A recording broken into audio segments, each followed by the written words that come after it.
जिस दिन से भगवान प्रकट हुए उस दिन से पूरा ब्रज परम स्मृतिमान हो गया। बोले क्यों? बोले हरे निवासात्मक गुणई, ये भगवान के निवास का प्रभाव। क्यों? बोले रमा क्रीडम भुन्नृप, श्री कृष्ण प्रकट हुए तभी से श्री कृष्ण की रमा वह भी ब्रज में क्रीड़ा करने लगी। अब इस रमा शब्द का अर्थ रसिकों ने श्री राधा किया है। बोले रमा माने जिनके साथ रमण किया जाए वो रमा।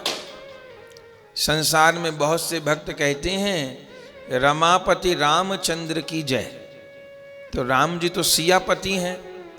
कोई कोई कहते हैं रमापति रामचंद्र की जय, तो रमापति से क्या अर्थ है? तुम्हारा रमा शब्द से अर्थ सीता जी है, तो राम नाम के साथ में रमा लगे तो अर्थ सिया जी है। नारायण नाम के साथ रमा लगे तो अर्थ लक्ष्मी जी है। लेकिन श्री कृष्ण लीला में, ब्रज लीला में रमा शब्द लगे तो उस रमा का अर्थ श्री राधिका है। तो श्री जी की भी लीला स्थली ब्रज हो गया। रमा क्रीणम भुन्नृप, यह संकेत किया। और तब तो दिव्य रूप में भगवान की बाल लीलाओं को गाना प्रारंभ किया। अब श्री कृष्ण की बाल लीला तो अद्भुत है। प्रारंभ ही मारधाड़ से होता है। 6 दिन के ठाकुर जी ने पूतना का उद्धार किया। 81 दिन के भये तो शकटासुर का उद्धार किया, और नेक बड़े भये तो तृणाव्रत का उद्धार किया।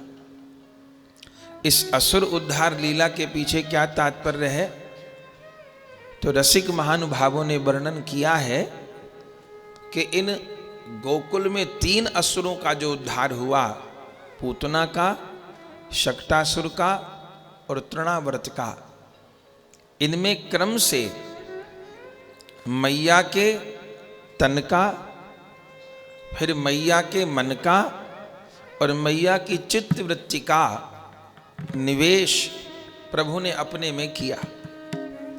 बोले पूतना तो पूतना ही है, वेश बदल करके आई, कंस ने भेजा भगवान को मारने के उद्देश्य से, और ऐसा सुंदर रूप बना करके नंद भवन में उसने प्रवेश किया कि कोई भी ब्रजवासी पहचान नहीं पाया और किसी ने रोका भी नहीं, और यशोदा जी भी नहीं पहचान पाई।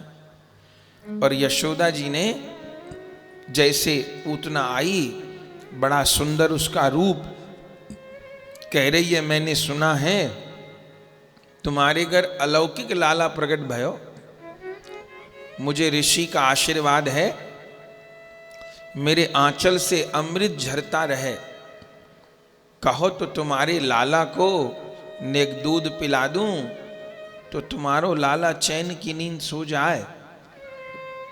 यशोदा जी तो सबको यश देती हैं। यश ददाती इति यशोदा, जिन्होंने जीवन में किसी को अपयश न दिया हो, बुराई न दी हो, वो यशोदा जी। और आनंद ददाती इति नंद, जिन्होंने जीवन में सबको आनंद दिया हो, वो नंद जी हैं, जिन्होंने जीवन में किसी को दुख न दिया हो।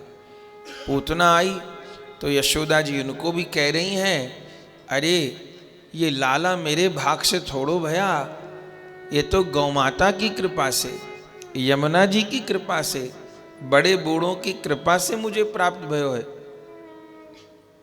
तो आप दूध पिलाओ लाला को।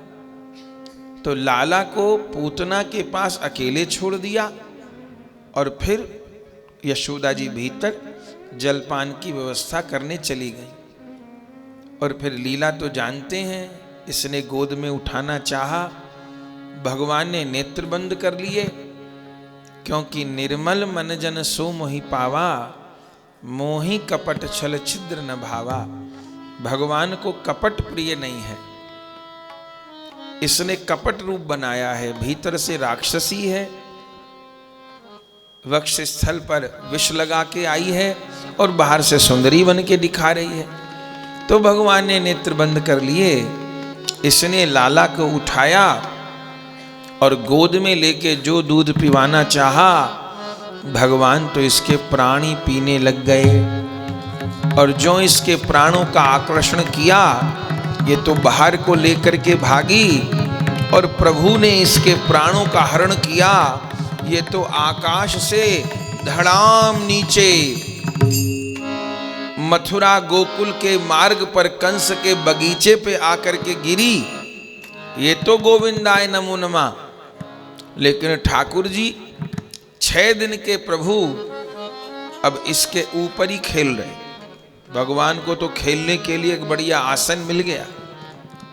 बोले भीतर ही इसका उद्धार कर देते, इतना उड़ा के लाए, ये बाहर बगीचे पे गिरी, इतना धूम धड़ाक हुआ क्यों? बोले इसलिए कि सब दर्शन कर गए ठाकुर जी का, लेकिन विप्रधेनु सुर संत हित लीन मनुज अवतार, गोमाता को भी दर्शन नहीं हुआ। और सब गोमाता ठाकुर जी को बेनती कर रही कि प्रभु हमारे लिए तो आप आए हो और हमको दर्शन नहीं हो रहा। प्रभु कहे कैसे करूं, तुम इतनी सारी हो, भीतर भी नहीं बुलाई जा सकती। गोपियां तो नाच गई, गा गई, सब लोग दर्शन कर गए। गौ माता ने कहा हमको दर्शन होना चाहिए। तो भगवान ने कहा ठीक है, मैं कोई लीला करूं सो मैं बाहर आऊं। तो पूतना उद्धार के बहाने भगवान बाहर पधारे और परिणाम क्या हुआ कि ब्रज की जितनी गौ माता, 6 कोस में फैला हुआ शरीर पूतना का, और उसके चारों ओर असंख्य गौ माता एकत्र हो गईं और मुख उठा करके श्री कृष्ण का दर्शन कर रही हैं और विभोर हो रही हैं। यशोदा जी को पता चला वो राक्षसी थी, सो तो मूर्छित होकर के यशोदा जी गिर पड़ी।